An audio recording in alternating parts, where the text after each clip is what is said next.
Welcome to Roots and Peaks. I'm about to take you on my first solo backpacking adventure. It's 3 a.m. Want to join? All right, I'm at Lincoln Woods, and this is the beginning of this trek. I am carrying that. On this trip, the very first part, you walk down Lincoln Woods, and everybody talks about how brutal it is because it's like 6 miles of basically a flat walk, which I understand when you want to make some height. I think one thing people forget is the fact that you're hiking along this for most of that time, and it is unbelievably beautiful.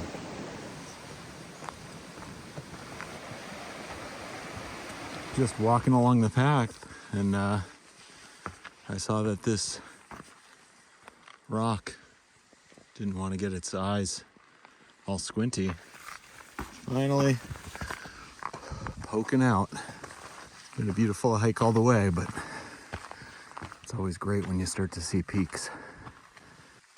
It's a very cool part of the walk. Really steep down to the side. I just crossed into the alpine zone, and that up there is what is welcoming me. Onward and upward. Lafayette, Lincoln, Little Haystack, Liberty, and that is Flume. And then this ugly thing in the middle is Owl's Head. If you're ever wondering where the pictures of Bondcliff are taken, I believe people stand there, and they take pictures of people standing there. So pictures, camera, people there. This might be my favorite cairn ever because it looks like it's flipping you off. Hey, you made it up the mountain. F you.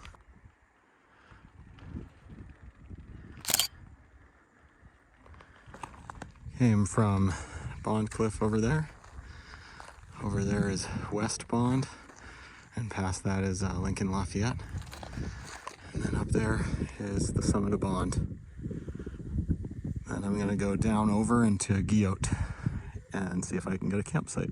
From the top of Bond, you can see Washington's right there in the middle. And we came from over there. And that is Franconia Ridge. Well, closest to us is West Bond, but then Franconia Ridge over there, Lincoln Lafayette. Really beautiful up here. Walking down the trail and came up to this beauty, the Guyot campsite. For anybody that doesn't know, there's an area around a campsite where you cannot stealth camp legally. That's what those signs tell you. So, yep. Here's the intersection for West Bond. You go that way to go up, which I will do tomorrow. So got to the tent site, and I have a platform, and I'm sharing it with another set of people. And because it's a platform and it's a semi-free standing tent, mine's a little bit loosey-goosey. But you know what? Not gonna be a problem, gonna be fun. At this particular campground, Guyot campground, there's a place to cook with bear boxes. And then behind me, over there, is a water supply. And then up there is a cabin, so it's a shelter. If you don't have a tent, for instance, you can sleep there with your sleeping bag, and they can pack in a bunch of people. So I'm on a platform, which is a little bit more private. But if you like being with a group of people, something like that shelter is really cool. This is the top of Guyot. Apparently people camp right there. Not supposed to do that, but looks like a pretty awesome place to camp. I mean, I'd take it, but I wouldn't, because you're not supposed to.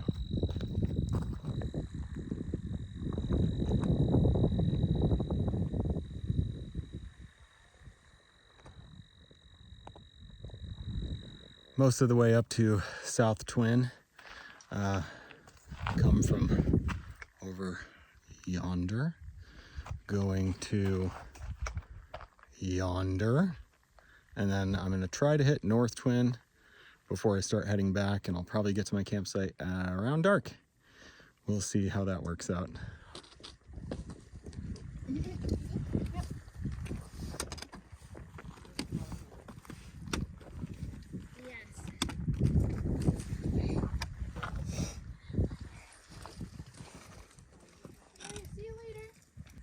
Some of this is like walking on another planet. There's very few people around. There are all these amazing, beautiful views. Doesn't look like there's anything happening, like no buildings, nothing. Pretty incredible. Top of Twin, nothing to see here but a pile of rocks. So this is the outlook on North Twin. This is as far as I go. And you can see Gale Head right there. That's one of the huts, one of the AMC huts. And I'm gonna go back to the Guyot campsite. I'm about probably 4 miles away from the campsite now, but my campsite's all set up. So I expect to get there in the dark and see how that goes. And maybe I'll stop somewhere and get a sunset picture as I'm walking back. We'll see. I've done 17 miles, and so I'll be around 21, I think, when all is said and done. The aftermath of the campsite, and a pretty beautiful sunrise.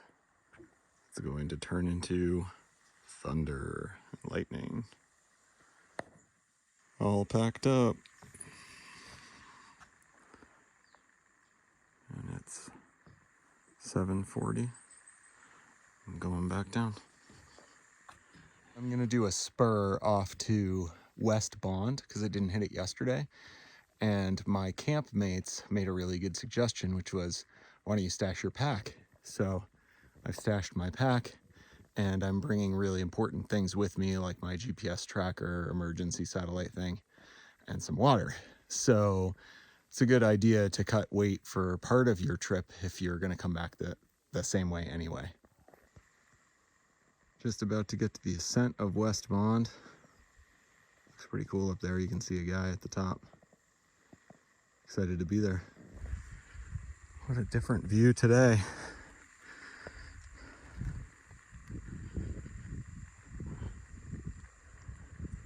What a difference a couple hours can make. Over there is where Bondcliff was. We'll go past it through the clouds.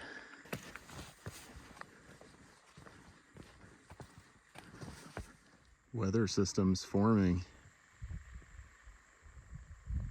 Pretty cool looking. That's where I'm going, down there, up over that peak, and then down.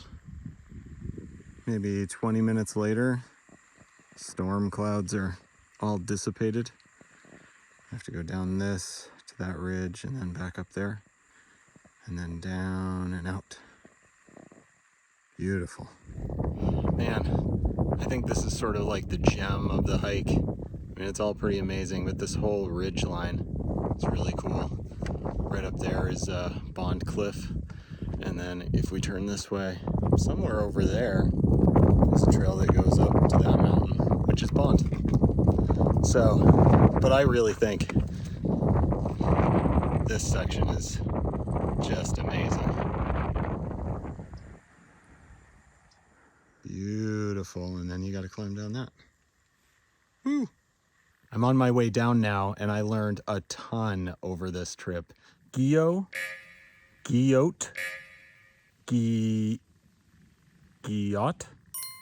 how do you pronounce it?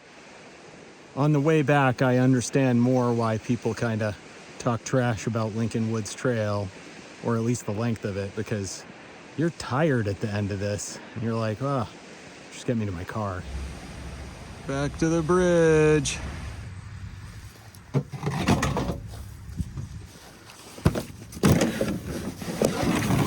I finally made it back to the car. That last little bit is brutal. But I'm here, and I learned a ton, and I had a great time.